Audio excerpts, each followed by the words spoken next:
Beberapa kali adegan Keanu dan Cinta dijamin mampu mengundang senyum dan tawa. Yang sayangnya hal tersebut tidak berlaku bagi tektokannya Keanu dan Rieke Diah Pitaloka. Apakah karena gap usia atau memang ada yang gak beres dengan naskah?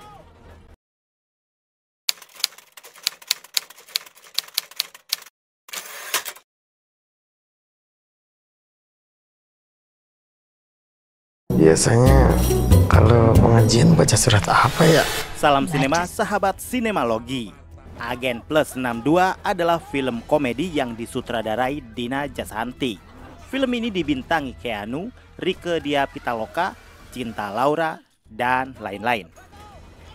Di Indonesia ada banyak agen, agen pulsa, agen galon, agen koran, agen asuransi, dan agen rahasia.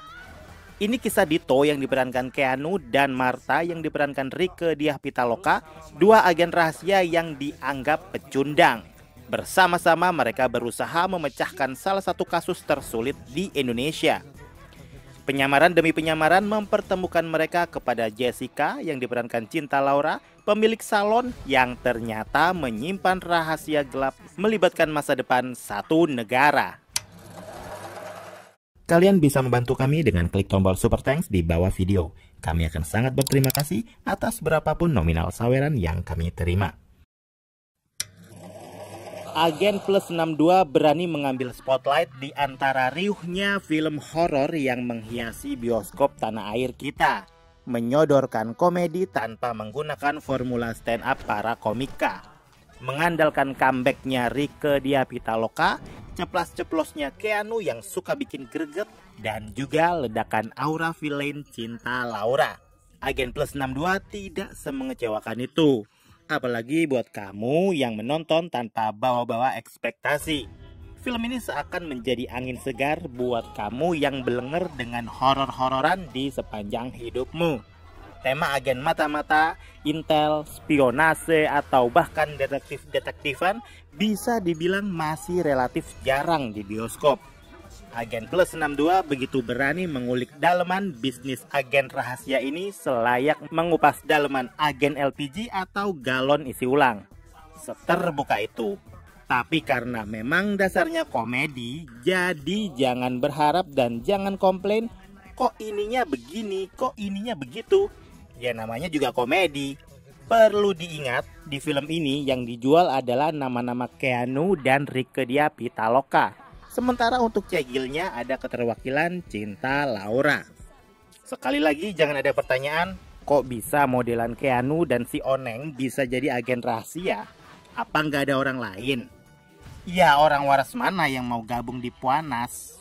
Buat yang belum paham Puanas atau Pusat Agen Nasional itu semacam apa? Ya semacam FBI, IMF, KGB, CIA, MI6, Mossad. Kalau di Indonesia BIN kali ya. Ya begitulah pokoknya. Cuman kalau Puanas ini versi Sri Mulat. Kasus yang ditangani seputar judol dan pinjol yang memang sedang gaung di mana-mana.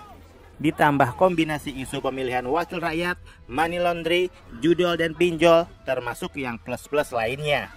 Sayangnya semua jadi serba tanggung, gak lebih dari tempelan semata. Bahkan motivasi Jessica pun kayak kurang kuat dan gak bisa membuat konflik dalam film terasa berat. Film ini seakan terburu-buru untuk ngasih tahu apa sih agen rahasia Puanas, tapi usaha untuk ngasih tahu gak nyampe ke kita. Jadi Puanas pun saya nangkepnya kayak biro investigasi yang hampir bangkrut dengan kantor gak lebih bagus dari kantor koperasi simpen pinjem di kampung saya. Hubungan dualisme antara Martha yang diperankan Rieke Diah Pitaloka dengan Dito yang diperankan Keanu kurang keluar emosi. Memang di film diceritakan mereka memiliki prinsip yang berbeda. Namun hal tersebut tidak bisa memunculkan chemistry yang kita inginkan. Berbeda ketika Keanu harus bersinggungan dengan Cinta Laura, yang mana feel antara keduanya ternyata bisa menghasilkan percikan aksi reaksi yang lebih dapet, lebih masuk, dan lebih ngena. Makanya gak heran beberapa kali adegan Keanu dan Cinta dijamin mampu mengundang senyum dan tawa. Yang sayangnya hal tersebut tidak berlaku bagi tektokannya Keanu dan Rieke Diah Pitaloka. Apakah karena gap usia atau memang ada yang gak beres dengan naskah?